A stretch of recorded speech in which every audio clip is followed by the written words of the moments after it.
Buenos días chicos, entonces siguiendo con el temario de curso de biología, el día de hoy vamos a ver el tema de fotosíntesis, ¿ok?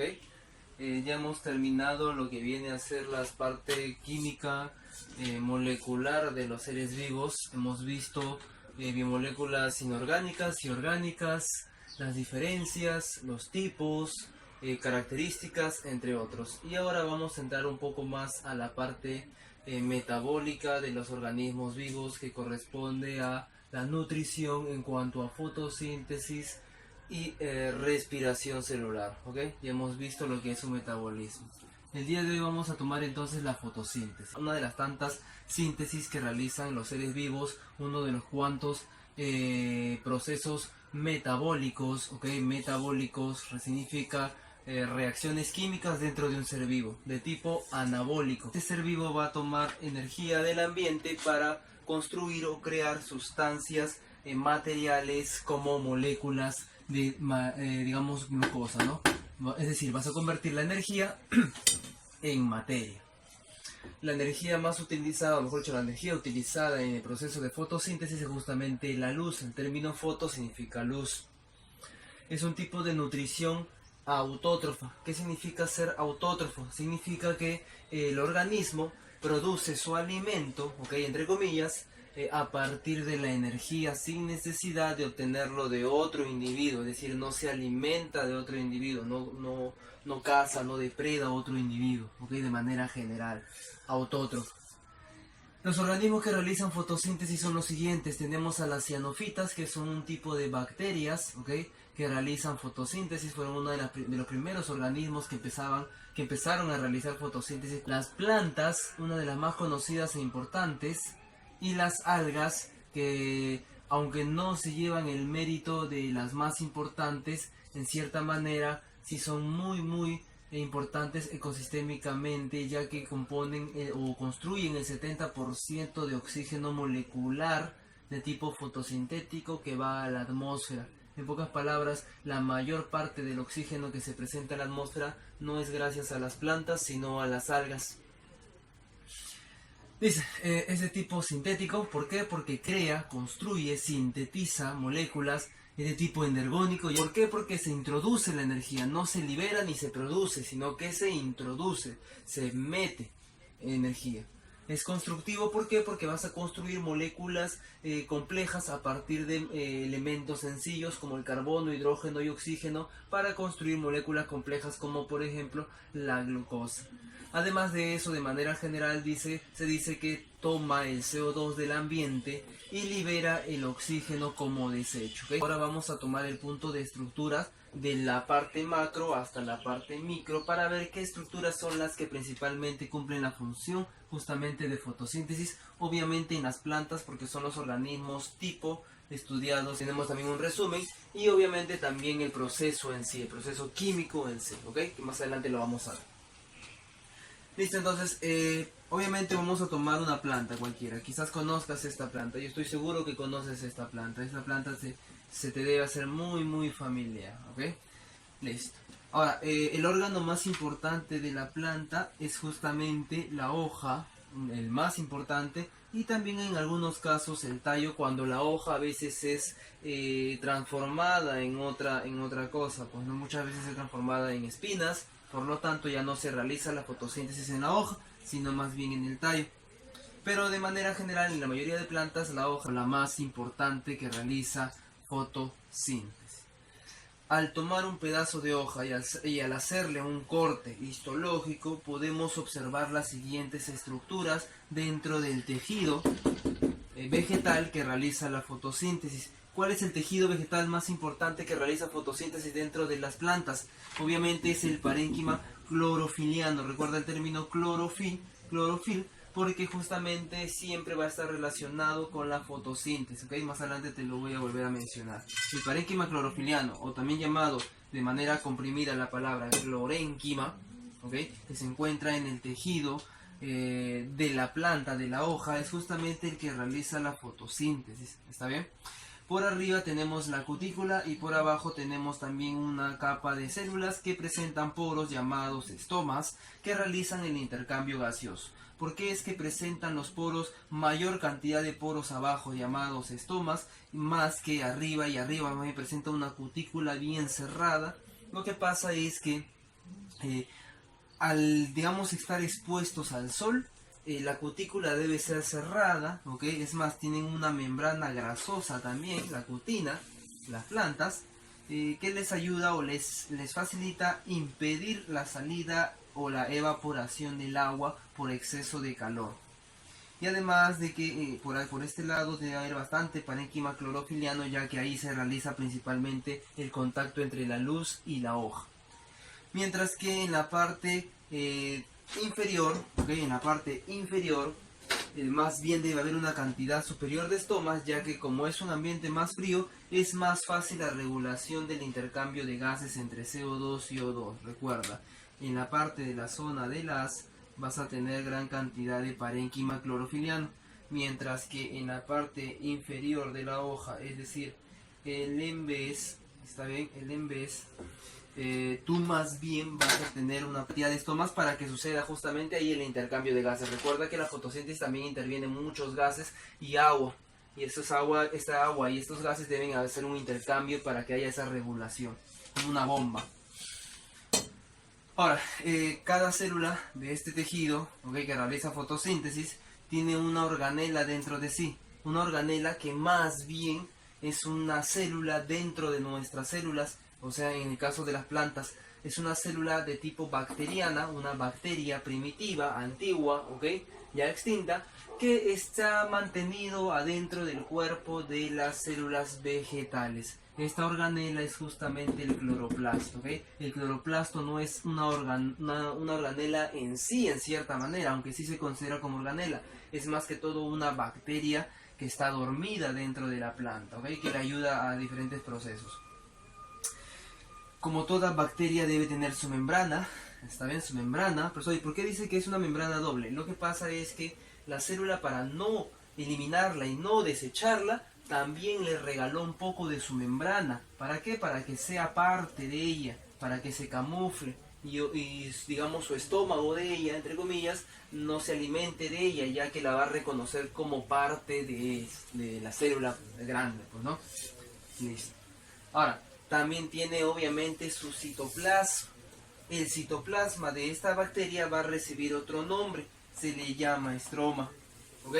Estroma, donde, dicho sea de paso, se realiza la fase oscura. ¿Qué cosa es la fase oscura de la fotosíntesis? Es justamente la fase donde no se utiliza la luz como activador de esta, ¿ok?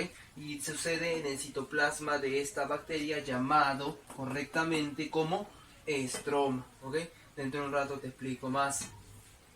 Como toda bacteria, también debe tener un sintetizador de proteínas. Estos son los ribosomas. También tiene ribosomas, profesor, pero entonces tiene ribosomas al igual que la célula grande, pero puede ser parte de la célula grande. No, se ha identificado que es un ribosoma distinto al de la célula mayor.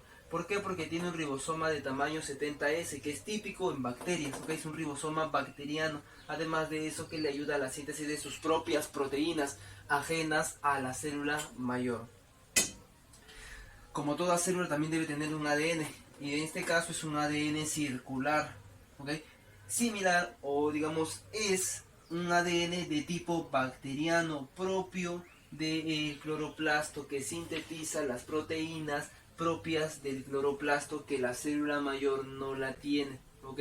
La célula mayor, al alimentarse o en el principio de la historia, al haberse alimentado de esta célula y manteniéndola viva en su cuerpo, no tenía la capacidad de repararla por si fallaba. Entonces lo que hizo fue dejarle o mantenerla con su propio ADN para que él trabaje por sí solo. O sea que esta organela, cloroplasto, junto con otra que vamos a verlo más adelante, son semi-autónomas, ¿okay? Se valen por sí mismos hasta cierto punto. Listo. Ahora, tenemos, aparte del ribosoma y la membrana doble y su ADN circular, los tilacoides y los estromas. Como te dije, en el tilacoide sucede la fase luminosa, ¿ok? La fase luminosa sucede en el tilacoide. El tilacoide es justamente una especie de disco, como pancitos, como donas, que se encuentran apilados, ¿ok? En tandas llamadas granas, ¿ok? La grana es una tanda de tilacoides apilado, ¿listo? Donde va a suceder justamente la fase donde sí interviene la luz para activarse, ¿ok? Sin luz la fase luminosa no sucedería, pero la fase oscura sí puede suceder sin luz, ¿ok? Necesita otro factor que más adelante te explico. En el tilacoide entonces sucede la fase luminosa, es decir, agarra la luz, ¿ok? Además interviene también el agua, ¿ok? El agua es muy importante en la fase luminosa, ya que esto de acá junto, unido, combinado, ya que ambos tienen una gran cantidad de energía, van a proporcionar una fuente de energía convertida, que es el ATP y el NADPH. Profesor, ahí ya volé. ¿Qué cosa es ATP? ¿Qué cosa es NAD? ¿Qué cosa es otro? ¿Ok?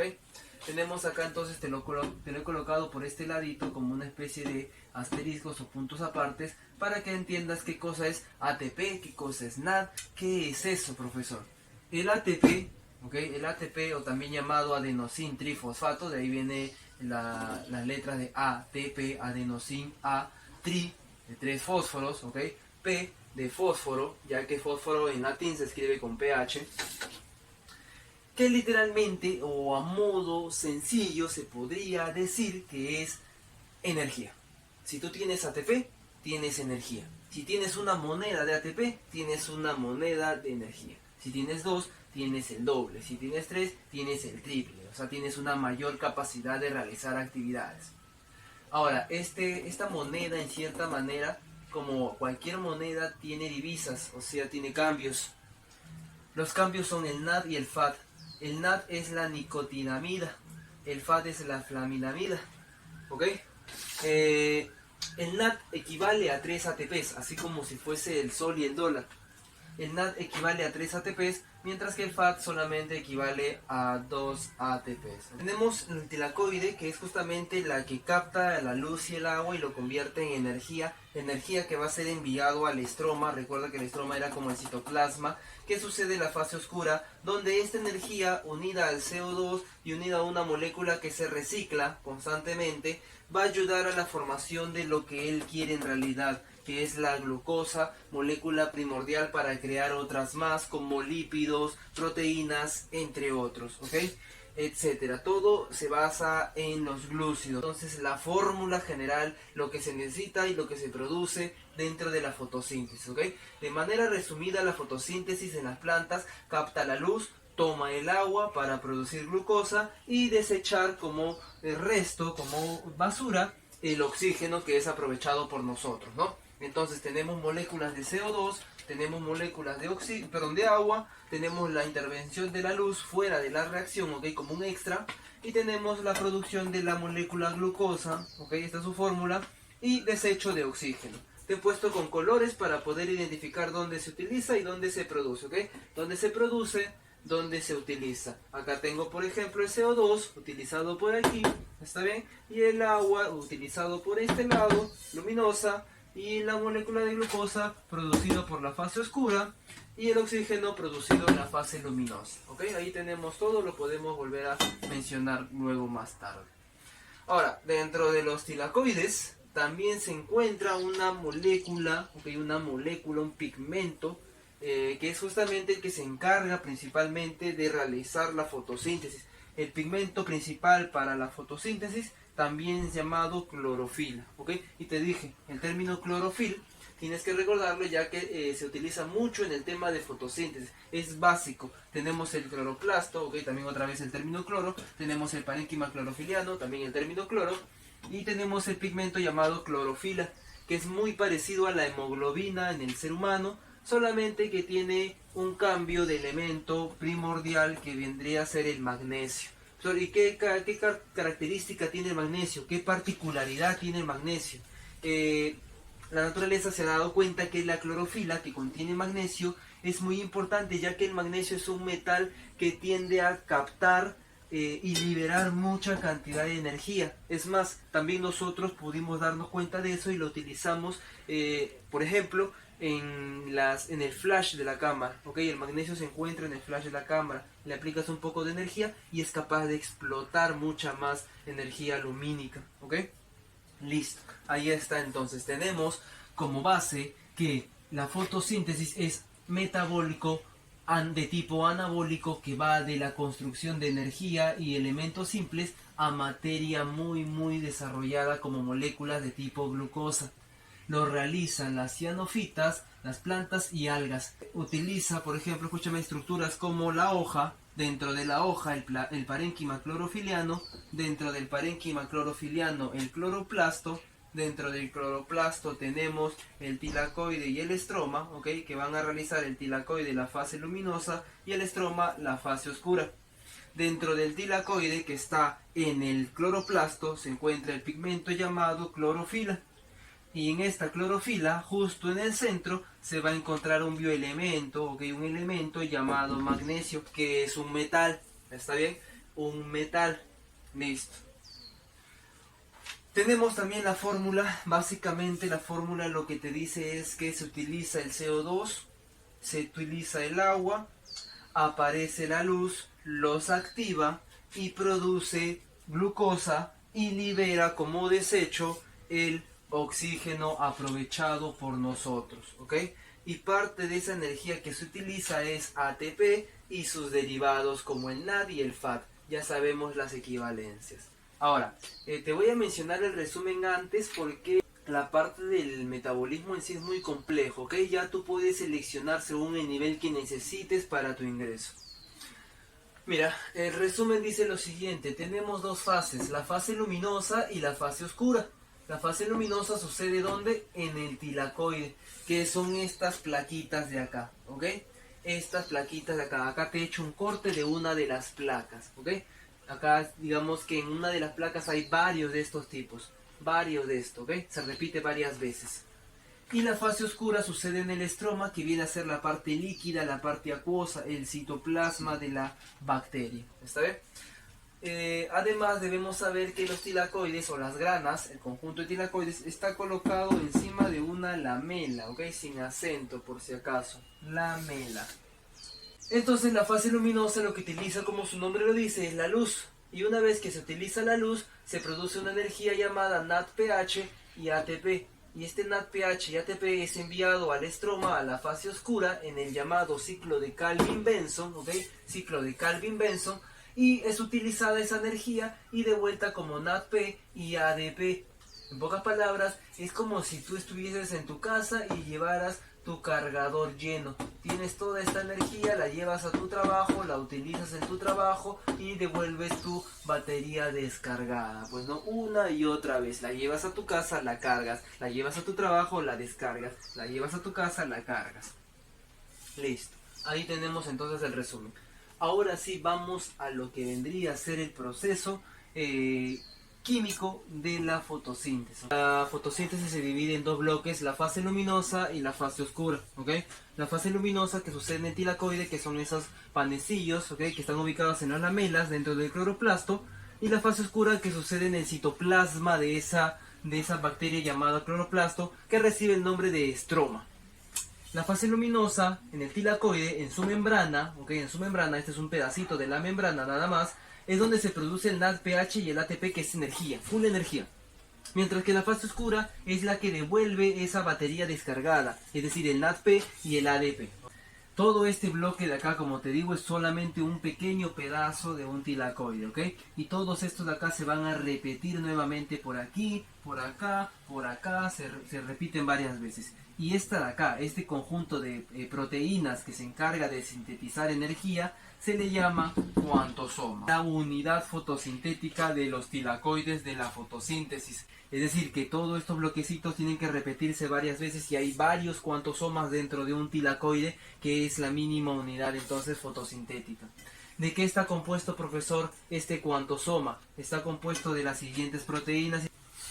Mira, el proceso es el siguiente. La fase luminosa, como ya sabemos, interviene la luz. Lo primero que tiene que tener contacto el tilacoide es con la luz. Diferentes ondas de luz, etcétera, etcétera, etcétera. Pero la luz, la primera reacción con la tirosina Z, que es una proteína donde se contiene bastante cantidad de magnesio en la clorofila, ¿ok? Ahí la tirosina Z coge el agua. Toma el agua porque es la que va a apretar al agua, va a estrujar al agua para romperla, ¿ok? Y obviamente se basa con la energía lumínica. La luz va a darle esa fuerza para romper el agua. Recuerda que el agua es muy difícil de romper, te lo dije en la clase de química. ¿Dónde va a suceder la fotoexcitación? La fotoexcitación es el primer proceso porque la planta tiene que excitarse con la luz, ¿ok? No va a reaccionar si no está con la luz. Es por eso que cuando tú dejas una planta sin luz, esta planta se muere porque no se activa, no se excita ante la luz para todo este proceso. Entonces la tirosina Z coge la energía de la luz y ¡pah!, rompe la molécula del agua. Ahí ya estoy utilizando mi agua. Y al romperla, ¿qué va a liberar? Va a liberar oxígeno como desecho. Ok, ahí está en verde. Va a liberar oxígeno como desecho. Además de eso, aparte de oxígeno, el agua tiene hidrógenos. Estos hidrógenos se van a dejar aquí adentro. Ok, recuerda que esta es la parte interna del tilacoide. Y además de eso, como se están separando, se van a liberar los electrones que tiene el oxígeno dentro del agua. Sueltan. Y justamente eso es lo que quiere. Lo que quiere en realidad no es el oxígeno, porque para él es desecho. Lo que quiere obtener es hidrógenos y electrones. Los hidrógenos para un proceso y los electrones para otro proceso. ¿Ok? Ahora, los hidrógenos vamos a tomarlo primero porque es un proceso más sencillo, más corto, ¿ok? Tenemos pares de hidrógenos que se liberan con el agua, pero a la vez también tenemos pares de hidrógenos que van ingresando con el otro sistema, ¿ok? Lo que quiere es meter hidrógenos. ¿Y para qué quiere meterlos? Para volver a sacarlos. Profesor, ¿y la planta por qué haría eso? ¿Por qué mete hidrógenos y los va a volver a sacar? Es un bombeo. Y todo bombeo siempre genera energía. Y eso es justamente lo que necesita ella. Al bombear, así como bombean las máquinas, ¿ok?, se genera energía. Y justamente este tipo de proceso es el de una máquina, ¿ok? Hay un bombeo. Entonces, estos hidrógenos, estos pares de hidrógenos, al momento de salir expulsados por la enzima llamada ATP, así como una amiga sintetasa, ¿ok? Esta de acá va a liberar esa cantidad de energía y va a convertir una molécula llamada ADP, ¿ok?, en ATP, que es lo que necesita en realidad. Profesor, ¿y de dónde viene ese ADP? El ADP viene de la fase oscura. Y el ATP se produce en la fase luminosa y justamente regresa nuevamente a la fase oscura para ser utilizado un fósforo y luego lo devuelve como ADP. Uniéndose a estos dos hidrógenos y a los dos electrones sueltos, va a poder formar nuevamente ATP una y otra vez. ¿Ok? Este es el proceso para solamente los hidrógenos en el ATP sintetasa, en el proceso llamado fotofosforilación. Fosforilación porque se agrega un fósforo extra, ¿ok? Listo. Ahí también se va a adicionar entonces lo que viene a ser el fósforo inorgánico, ¿ok? Un fósforo más para el ADP. Ahora, ¿y los electrones que quedaban? ¿Hacia dónde se van? Los electrones también van a intervenir en la entrada y salida de hidrógenos, ¿ok? Todo lo que se necesita son hidrógenos saliendo y entrando como una especie de bomba para producir energía. Y esos electrones van a ayudar a que ingresen. ¿Por qué? Porque los hidrógenos tienen carga positiva y los electrones tienen carga negativa. Y lo que hace al saltar es arrastrar y obligar a los hidrógenos a ingresar una y otra vez por los fotosistemas 2 a recibir los dos electrones liberados del agua luego del proceso con la tirosina Z llamada fotólisis de agua o también muchas veces llamado reacción de Hill. Recuerda a tu amigo, la reacción de Hill. Listo. Cuando los electrones van al fotosistema 2, estos de acá se van a volver a ver excitados nuevamente por la luz. Los fotones llegan y obligan a los electrones a saltar. Saltan, pasan por la tubería llamada plastoquinona y citocromo C hacia el fotosistema 1, ¿ok? Y al hacer eso, como son negativos, arrastran a los hidrógenos y los obligan a entrar, ¿ok? Los obligan a, digamos, en contra de su voluntad, se ven arrastrados por los electrones. Una vez que está en el fotosistema 1, ¿ok? Y al haber arrastrado dos hidrógenos más hacia adentro, va a dejar en desbalance los medios internos y externos. Aquí hay dos menos, aquí hay dos más, hay de más. Por lo tanto, la célula o el tilacoide va a querer volver a sacarlos. Y ahí es donde se va a producir más ATP. ¿Ok? Listo. Esa es la ventaja del bombeo. Ahora, este fotosistema 1 que recibe a esos dos electrones también se va a ver excitado por otro tipo de onda lumínica. ¿Ok? Entonces van a volver a saltar esos dos electrones. Y esos electrones van a ir directamente a la NAD reductasa mediante la ferrodoxina, que es una especie de tubería que los va a llevar, ¿ok? Entonces la NAD reductasa va a recibir los 2 electrones y los 2 electrones van a volver a salir. Al igual que en la ATP sintetasa, los electrones salen, ¿ok? Salen expulsados.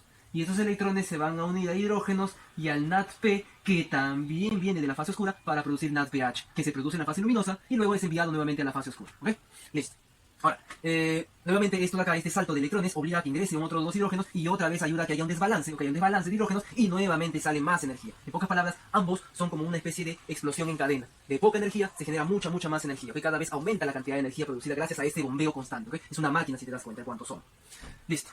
Entonces ya tengo los productos que son ATP y NADPH, ¿ok? Y las cargas de vueltas que son ADP y NADP cuando regresan de la fase oscura. Listo. Ahora, vamos directamente a la fase oscura. Sucede en el estroma, produce NADP y ADP. Además de eso, la glucosa, que es la molécula más importante para este, ¿ok? Es la molécula, digamos, más importante dentro de la fotosíntesis, ya que en realidad la planta, todo este proceso, todo este gasto de energía que realiza es solamente porque quiere producir glucosa, ¿ok? Solamente es por eso, para poder crecer. Ahora, el proceso de fase oscura, también llamado ciclo de Calvin-Benson, se le llama un ciclo. ¿Por qué? Porque siempre regresa al punto inicial, empieza como una molécula, pero una vez que se transforma, cambia, muta, vuelve otra vez a la misma molécula, la molécula plantilla. ¿Está bien? Listo. Ahora, tenemos la primera molécula entonces, que es la ribulosa 1-fosfato. Es una ribulosa de 5 carbonos, ¿ok? De 5 carbonos que presenta un solo fósforo por un lado en el carbono 1-fosfato. Este 1-fosfato necesita estar balanceado, ¿ok? Debe haber también otro fósforo al otro extremo. Por lo tanto, debe adicionarse al momento de que ingresa el ATP, que viene de la fase luminosa. Viene el ATP, pone su fósforo, hace que haya 2 fósforos a cada lado en el carbono 1 y 5, ¿ok? Y luego se retira para recargarse nuevamente como molécula de ADP hacia el tilacoide, hacia la fase luminosa. El fósforo ingresa, le da un fósforo por un lado, ¿ok? Tiene fósforo anterior por el otro lado, por lo tanto ahora recibe el nombre de ribulosa también, pero ahora 1,5, ya que son los carbonos extremos, difosfato, ya que tiene 2 fósforos ahora. Esta ribulosa 1,5 difosfato tiene 5 carbonos, pero la glucosa, si te has dado cuenta, tiene 6 carbonos. Entonces, profesor, falta un carbono que tengo que adicionar. ¿Y de dónde adiciona la planta ese carbono? Lo adiciona de un gas que ella respira, ¿ok? Ese gas es justamente el llamado CO2. ¿Y cómo ingresa ese CO2 a la planta? Lo que pasa es que hay una enzima que se va a encargar de ayudar a que ingrese ese CO2, ese gas, al proceso de Calvin-Benson, ¿ok? Al ciclo de Calvin-Benson. Esa enzima recibe el nombre de, acá te lo he puesto resaltado, de rubisco, ¿ok? La rubisco se encarga de meter, ¿ok?, el carbono del CO2 al proceso llamado Calvin-Benson. A la par también sucede, también sucede la introducción de una molécula de NADPH, introduciendo los hidrógenos para poder regresar como NADP sin el H y ser recargado nuevamente, ¿ok? Ser recargado nuevamente. Ahora, te explico este proceso, ¿ok? Escúchame acá un ratito, por favor. Acá vino el ATP, acá viene el NADPH junto con el CO2 para poder ahora formar una molécula un poco más compleja, que es de la división de ambos, que se llama el 3-glicerato a 1.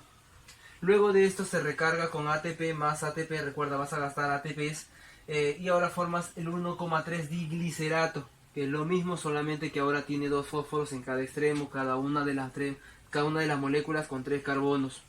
Luego de esta se va a convertir en 2-fosfogliceraldehídos, o el llamado PEJAL. Este fosfogliceraldehído va a tener 6 carbonos en su estructura como mínimo. Ahora, estos 6 carbonos, estos 6 carbonos van a tener que devolverle 5 al ciclo para producir otra vez la ribulosa 1-fosfato, que es la plantilla. Pero profesor, entonces, ¿para qué yo hago tanto rollo si voy a devolverle los 5? Lo que pasa es que con uno de los carbonos tú vas a ir produciendo glucosa. 6 vueltas vas a necesitar dar para producir una molécula de glucosa, porque siempre vas a devolver esa ribulosa 1, 1 fosfato, ¿ok?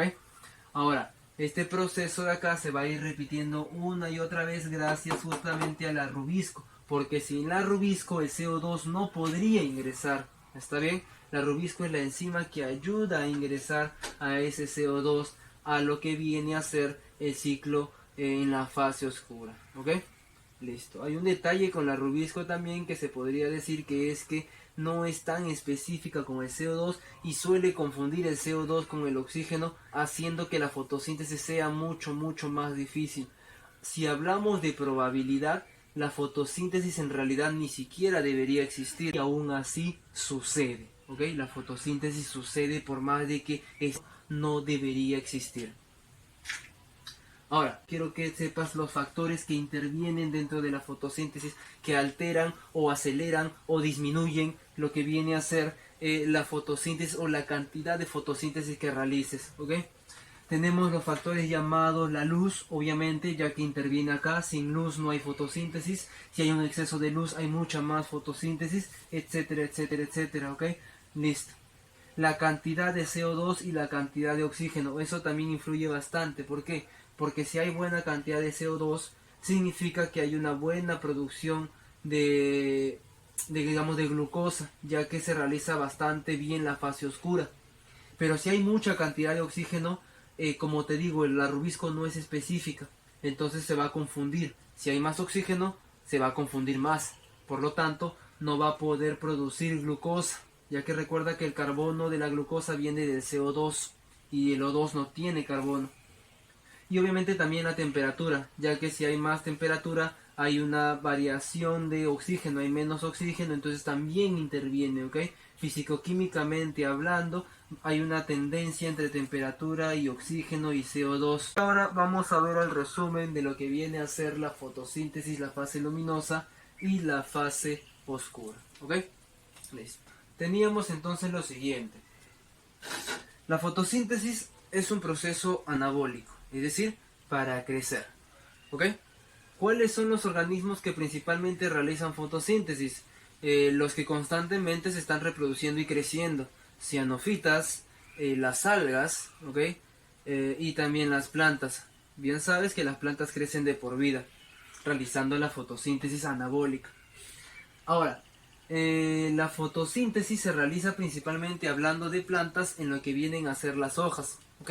La exposición de las hojas al sol permite que se active todo este proceso. Abajo obviamente sucede lo demás, el intercambio de gases que hay de agua, gas. Te explico. La planta, como bien sabemos, va a captar ciertas moléculas o factores del ambiente. La planta lo que va a captar del ambiente es justamente la luz. Y además de eso va a tomar agua. Recuerda, la luz y el agua en la fase luminosa va a producir energía, ATP y NADPH, ¿ok? En todo este fotosistema, ya sabemos, donde sucede la fotólisis o reacción de Hill, donde sucede la fotoexcitación, donde sucede la reducción para producir NADPH, donde sucede la fotofosforilación, donde se produce ATP, entre otros, ¿ok? El objetivo en sí es producir energía. Tengo mi luz, tengo mi agua, lo combino, produzco energía. En la fase luminosa, en los tilacoides. Esta energía es enviada directamente al citoplasma llamado estroma para la fase oscura o también llamado ciclo de Calvin, ¿ok? Listo. En el ciclo de Calvin se va a utilizar una molécula, la ribulosa 1-fosfato. Esta ribulosa se va a convertir cada vez en algo más grande, pero siempre va a regresar a ser ribulosa 1-fosfato. Y va a necesitar de la introducción de una molécula de CO2, que es lo que la planta respira. Gracias a una enzima llamada rubisco que sin ella no podría. Una vez que tiene diferentes transformaciones, regresa como ribulosa 1-fosfato y entrega moléculas de glucosa, que es justamente lo que la planta produce para poder construir más cosas y poder crecer, ¿ok? Entonces tengo mi agua, tengo mi luz, tengo energía producida ahí, Entonces la envío a la fase oscura y de la fase oscura la utilizo junto con el CO2 para producir glucosa y devuelvo esa energía pero descargada. ¿Ok? Listo. Nuevamente, último para ti. Mi planta, ¿ok?, se expone para captar la luz. Además de eso, tú riegas tu planta para que tome el agua. Junto con esta agua y la luz se produce energía dentro de la fase llamada luminosa. Esa energía es enviada a la fase oscura en el ciclo de Calvin-Benson dentro del estroma en el cloroplasto. Recuerda, todo es el cloroplasto.